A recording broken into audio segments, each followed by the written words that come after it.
Hey everyone, welcome to the channel. Today we're just going to do an astrogalomancy general, and we're going to roll the dice to see who this will be for, sun, moon, and rising, okay? We're going to aim to cover as many signs and placements Spirit wants for these generals for Monday early week, okay? It should cover a few days. And we'll go again Thursday, Friday, depending on how nice YouTube is to us to record and upload and everything. So if you don't see your signs here, have no fear. Go ahead and check the last week, okay? See if anything popped up for you that resonates, or be on the lookout come the next round, okay? Just going to get these decks a little bit more shuffled for us, get us ready to go. All right, let's roll the dice. Spirit, what guidance do you have for general collective at this time for whom it resonates forward? Whenever the time is divine, please and thank you. All right, we have Sagittarius. We have Capricorn. We have Aquarius. And I see another high aspected that we're going to re-roll for. Spirit, please and thank you. Again. All right, we have Cancer. All right. Go ahead and get some tiles on the board for words, names, initials, acronyms. If you see anything I don't mention, by all means, go ahead and comment down below. May help somebody else out. One more, that feels right. Okay. Letter C, R, I again, so there might be multiple vowels, double vowels in the word. N and F. Fin, as in final, as in end, is a word I see. That would be the French word. In, of course.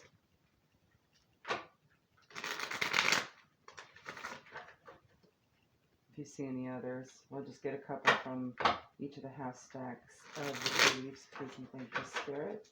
Tell us what's going on in this situation for Sagittarius, Capricorn, Aquarius, and Cancer, Sun, and Rising, please. Thank you. What's going on?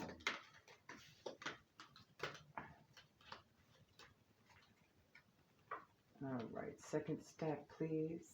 We'll also pull from the signs and synchronicities, just to get a general idea, and so you can have some signs or saints. If you see any animals here as well, those could be animal signs that you see out there in the world. There may be confirmation for you of whatever's happening. Let's get a sign. Spirit.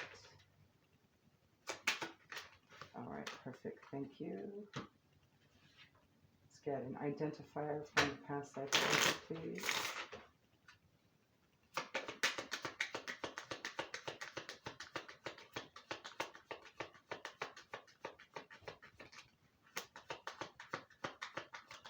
Thank you.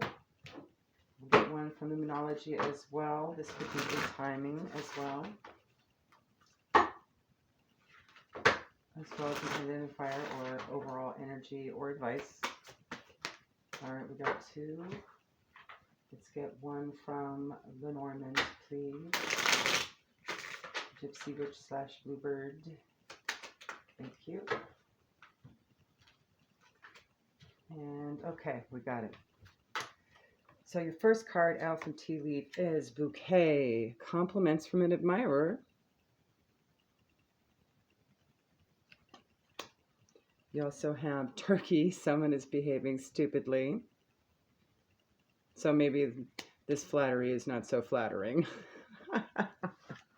You also have something about the month of January. So this could have happened last January or will come up in January. Or you're dealing with somebody that has a birthday in January. That would be Capricorn or Aquarius. You have Bread, a period of prosperity and abundance. So maybe they're just, maybe they're trying to love bomb and they're not being very good about it. It's not warranted or wanted, right? Or maybe they're just being very immature about it. All right, so your past life oracle is wars and battles. Perhaps this is a situation you've dealt with this person repeatedly, too often. And maybe they keep overstepping boundaries too many times, right? And it's become tiresome, extra. You have the color white. So when you see the color white, that could be a sign or symbol for you. Purity, peace, virginity, truth, protection, harmony, calming mind, cleansing, healing all purpose, feminine energy. So that could be your admirer.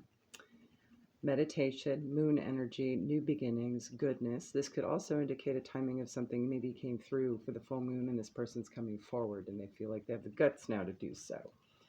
Okay? But it doesn't seem like it's going to affect you all that much. You've got some protection there. You've got some harmony, some calming. And perhaps this is just pretty predictable for you, okay? Your Lenormand identifier is the King of Cups, number 24. Hand in hand indicates confiding disposition when in close proximity to all these other cards that aren't here. So this could also be a friendship will warm into love. Or maybe that's their hope, right? Because there you've got your secret admirer. Could also be in favor with superiors, so maybe this could be a connection at work as well, and financial success. So you do have the bread there on board, so maybe money has something to do with it. Maybe this is a workplace crush of sorts as well. King of Cups can be Cancer, Pisces, Scorpio, so you could be dealing with that. Your 2 cards. Ooh, neat. All right. Sorry. The first one you have is full moon in Aries. So you could be dealing with a moon Aries or an Aries sun rising.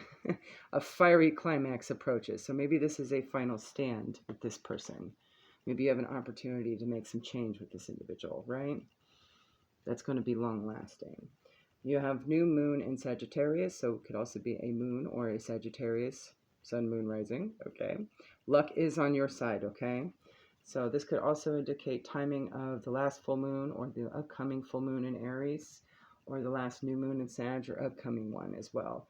So maybe this is a situation that's been going on for a very, very, very long while, right? Very possible. I believe the last new moon in Sag, I'm trying to think, it would be Sagittarius season. So this could be going on until next Sagittarius season.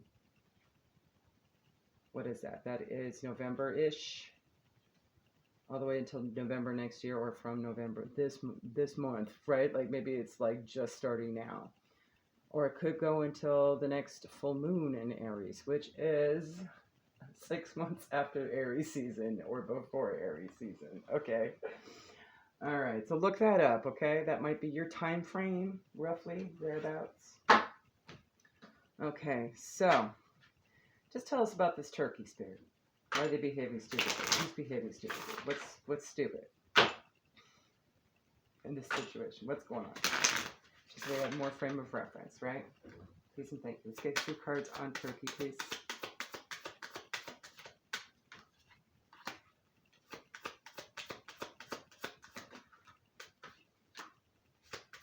One more.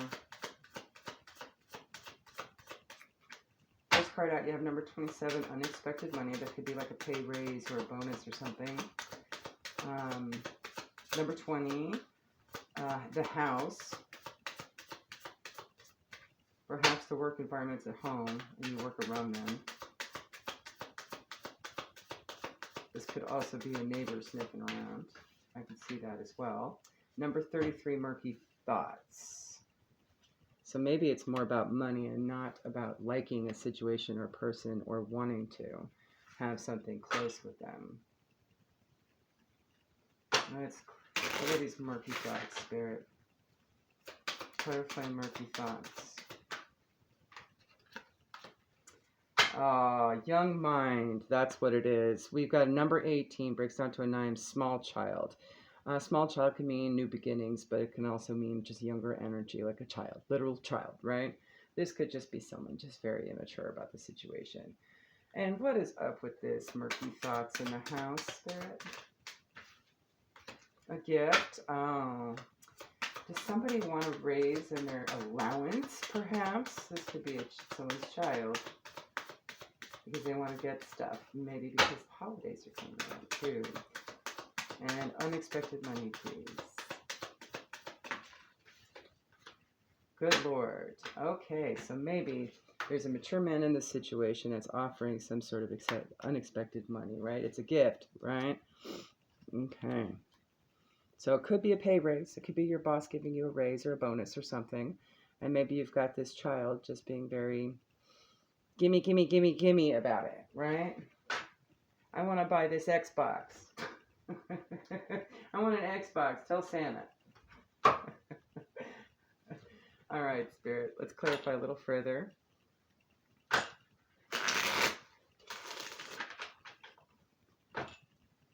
Tell us about this prosperity, abundance, this come up here, Spirit, this unexpected money.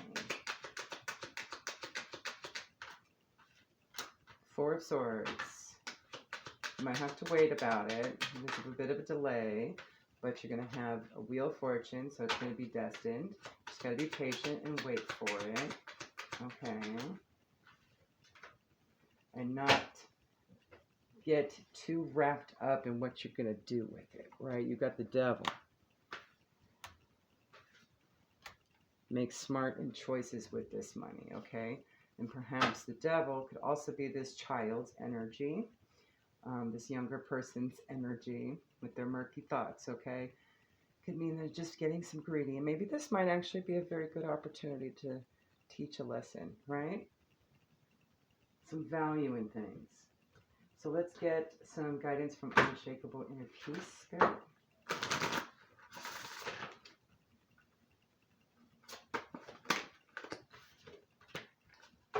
There you go. I'm going to have to get another stand for you guys. You have number 14. Forgiveness will set you free. What do you need to forgive yourself for? So perhaps this will be a lesson in forgiveness as well, and patience, right? Number 14 breaks down to a 5. 5 are changes in transition. All right, Spirit, let's get some guidance from Foxfire, the Kitsune Oracle, please. Get another stand. All right, here we go. Anything else the collective needs at this time? We actually have 2. Okay, well, one's a little bit simple. All right, stick you back here.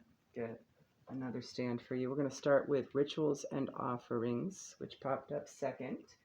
Number 29, which breaks down to an 11. Such a beautiful card.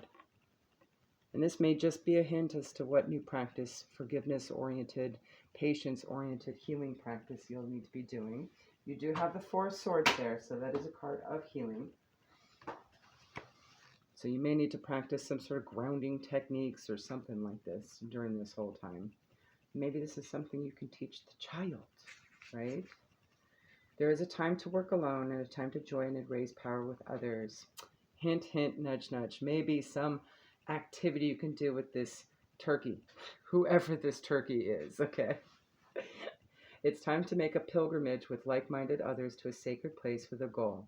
This place could be near or far, but it must be a place which holds the enchantments of the in-between.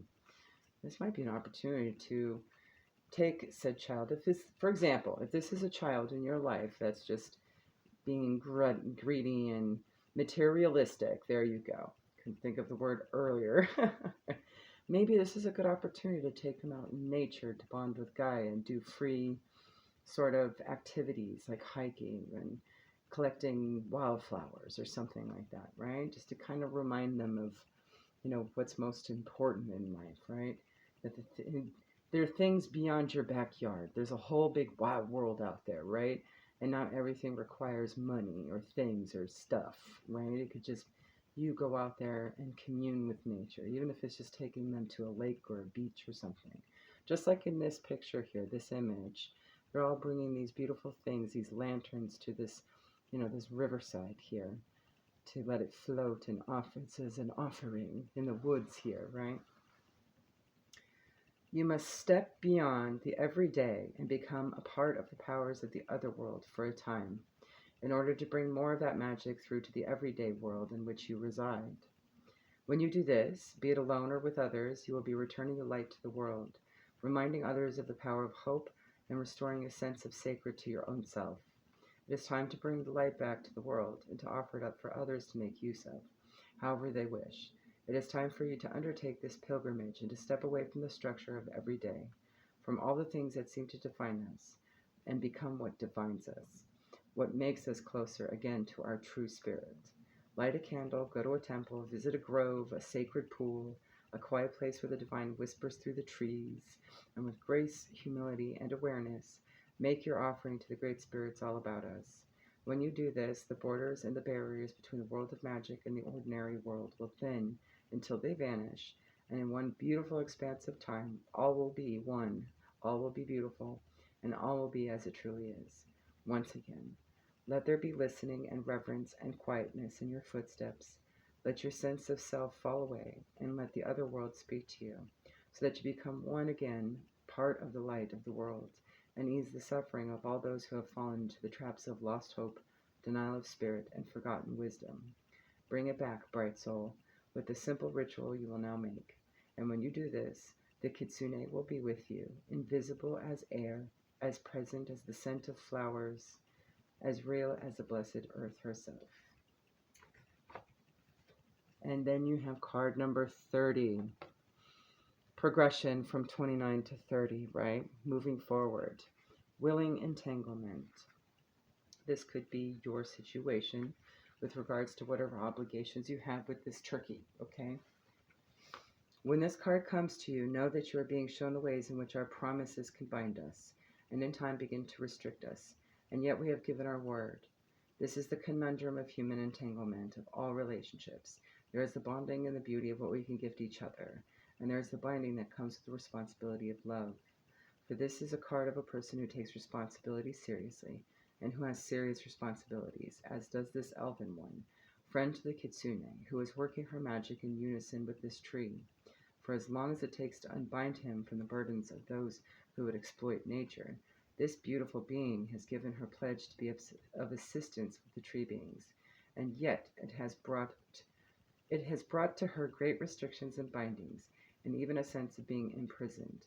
This she willingly does, for it is not permanent, and the energy she is offering this tree will lead to its freedom. So in a way, she's nurturing this tree, right? Almost like the turkey, if it's a child, you have parental obligations to your child, right? It's like that's not something you can just let go of and say, bye, I want you out of my life. No, you got to nurture the child through things, right? So for all intents and purposes, let's say you're dealing with a child, like this could be, let's say you have a parental issue with a child being a little hedonistic with new money coming in and wanting an Xbox. You do have an obligation to clothe and feed this child, but, the child doesn't need an Xbox to survive, right? So you do have your promises, but at the same time, you can kind of nurture it in a way where it's not imprisoning, right? In a way, you can kind of flip the script, if you will. And the rituals and offerings kind of offer up an opportunity, an idea of how you can do that. All right? So know in your own life that there are pledges we make when all is well, and when times become difficult, when we then willingly continue. For we know we wish to keep our word and honor our commitments. It is not easy, but it's done willingly, and it's our serious task. And we learn a great deal about what we can do for others. So this is a willing sacrifice before you now, not one that is good, which will lead to many blessings. There's always something to learn, right? Know that there will be a sense of restriction and frustration, and that there are many wishes and hopes that seem to be on hold for now. Yet, while you weave your own magic within these strong boundaries, know that you're creating great power and growing stronger within. When the time comes, and it will, dear one, the cords will fall away, and the time will come for you to move and be free and wander where you once will again. Yet she is aware that others are also making their pledges, sending their wishes and tying them to this great old tree, upon which many a charm and spell has been woven. And she is now weaving her healing with her own bindings, and giving her energy to this tree, fulfilling a responsibility and a charge she has decided to take up, so that in time this great tree can be free of all that is asked of him over and over. While you subordinate yourself and your own desires to this great commitment, know you will be watched over, and that there is a greater fulfillment awaiting for you too, very soon. So there's definitely something to be gained from this circumstance all around, whether it be wisdom or knowledge. And perhaps there is a good Lord with a gift that's going to give you even more later, right? Could be your boss. Alrighty. Hopefully that helps. Have a good one. Bye.